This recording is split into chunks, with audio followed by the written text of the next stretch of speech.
Selamat datang di Novel Story, channel yang menceritakan novel berjudul Aku Bukan Menantu Sampah. Jangan lupa subscribe dan like. Sekian dari Mimin, silahkan menikmati ceritanya ya. Aku Bukan Menantu Sampah, bab 397, bayaran untuk kehilangan harga diri. Wajah cantik Selfie langsung berubah, kuku merahnya menggenggam ponselnya dengan erat dan dia berteriak, "Rocky, tunggu kamu. Semua ini adalah tindakan provokasi. Dia hanyalah orang buangan yang meninggalkan keluarga Lin, berani-beraninya dia sombong." Dengan ekspresi wajah kejam, dia berbalik dan berkata, "Segera pesan tiket, aku akan pulang ke kota Wasa besok. Panggil semua orang organisasi Hidden Ghost berkumpul, aku ingin Rocky mati mengenaskan dan tak ada tempat pemakaman." Di sudut ruang tamu yang besar, berdiri seorang pemuda yang berwajah pucat. Jika dia tidak menggerakkan bola matanya, sekilas ia terlihat seperti zombie. Dia dengan santai berkata, "Jangan khawatir, dia pasti akan mati." Setelah selesai berbicara, pemuda itu berbalik menghadap jendela. Ia mengulurkan tangannya dan terdapat selembar jimat hitam di tangannya. Di jimat itu terdapat gemercik cahaya berwarna perak, terdengar suara Z.Z. Pria muda itu mengangkat jimat itu dan berteriak dengan tegas, "Guntur, datanglah." Tiba-tiba, angin kencang di langit dan badai petir pun datang. Badai itu membuat tuli telinga. Pemuda itu memegangi jimat. Wajahnya menunjukkan ekspresi ingin membunuh, dan ia berbicara dengan nada mengejek. "Rocky, membunuh guruku dan menghancurkan organisasiku. Kamu menguasai sihir Guntur dan sekarang aku sudah menguasainya.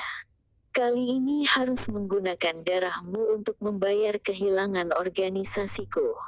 Aku adalah orang organisasi Hidden Ghost. Villa.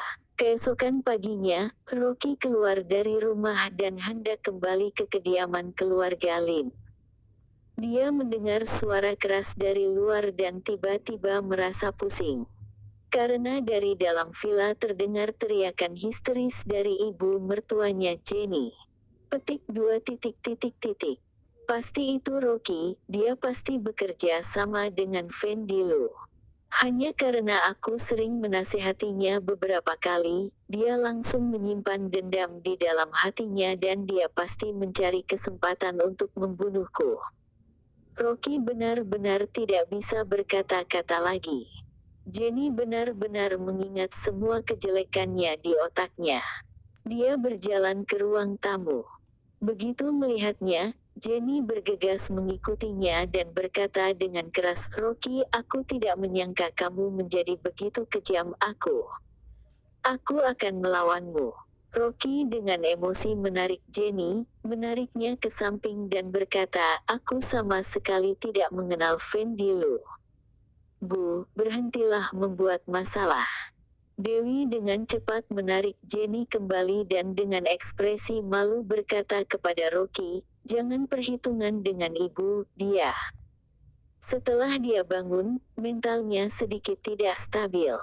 Rocky mengangguk. Masuk akal, di usia Jenny yang sekarang, dia masih dalam pengaruh obat perangsang dan merasa berada di dunia lain. Dia tidak bisa menerima kenyataannya. Tetapi tidak boleh menyalahkan aku juga.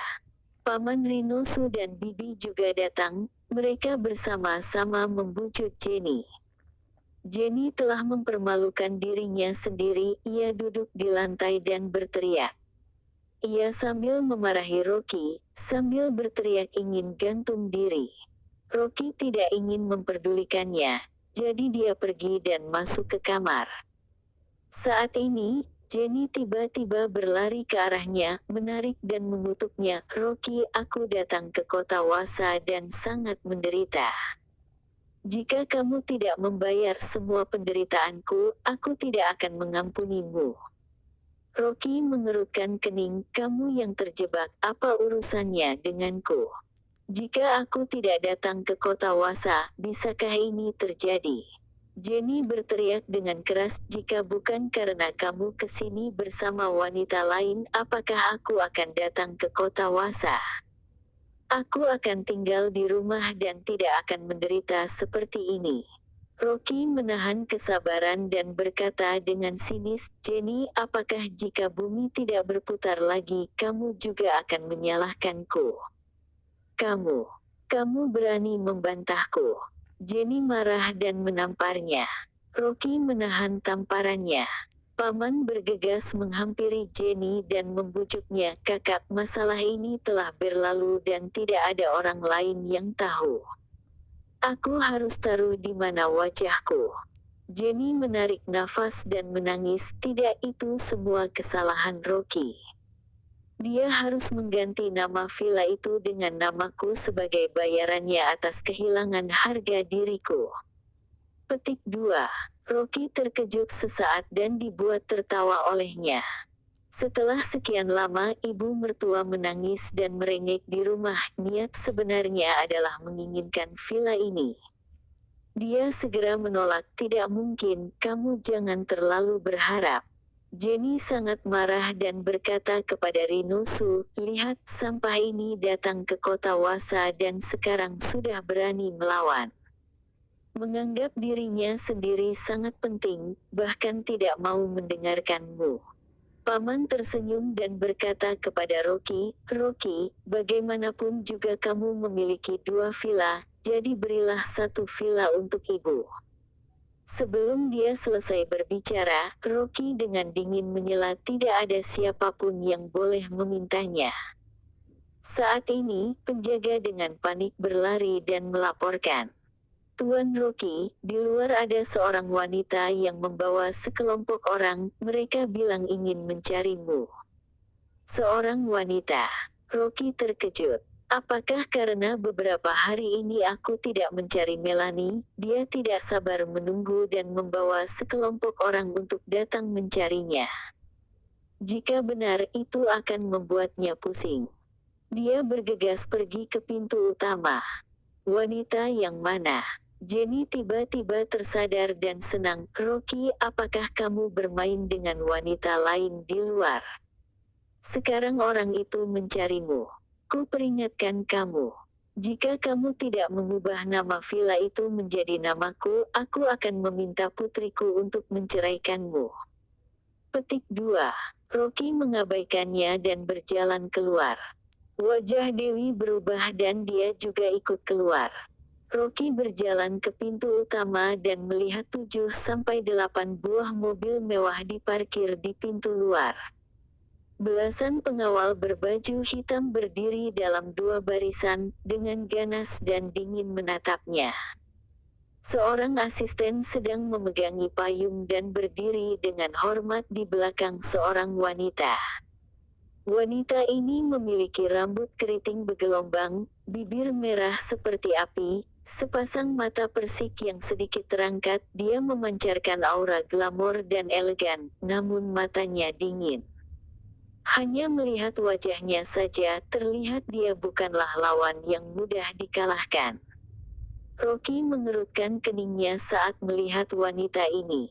Wanita itu memegangi lengannya, mengangkat alisnya sedikit dan secara provokatif berkata, kenapa kamu terkejut melihatku? Rocky sudah sadar dan berkata dengan dingin, apa yang ingin kamu lakukan? Jenny mengikutinya keluar, ia melihat seorang wanita cantik yang berdiri di depan Rocky. Tiba-tiba ia marah dan keluar sambil mengomel. Kamu ya Rocky. Berani-beraninya kamu berhubungan dengan rubah ini. Saat dia berbicara, dengan ganas ia ingin segera menerkam wanita itu dan memukulinya. Rocky tidak menghentikannya, membiarkan Jenny menyerangnya. Bagaimanapun, dia tahu bahwa Jenny pasti akan rugi sendiri. Benar saja, sebelum tamparan Jenny mendarat di pipinya, tangannya ditangkap oleh asisten di samping wanita itu, kemudian dia ditampar olehnya dan dia pun terdiam. Dari mana datangnya jalang ini? Ia berani tidak sopan di depan Nona Selfie. Jenny tertampar sampai jatuh ke lantai. Ia baru sadar ada sekelompok pengawal berdiri di belakang wanita itu. Ia terkejut, segera ia merangkak dan berlari di belakang Rocky, sambil berlari dan berteriak. Rocky, dasar sampah, masalah apa lagi yang kamu buat? Nah, jika kamu ingin mencari Rocky, bawa dia pergi, semuanya tidak ada hubungannya dengan keluarga Liu. Saat itu, Dewi juga lari keluar rumah dan ia tercengang saat melihat pertempuran tersebut. Terima kasih telah menonton, jangan lupa like, komen dan subscribe ya teman-teman agar saya semangat melanjutkan novel ini. Jika ada yang kurang baik silahkan komen di bawah agar saya memperbaikinya. Sekian dan terima kasih ya.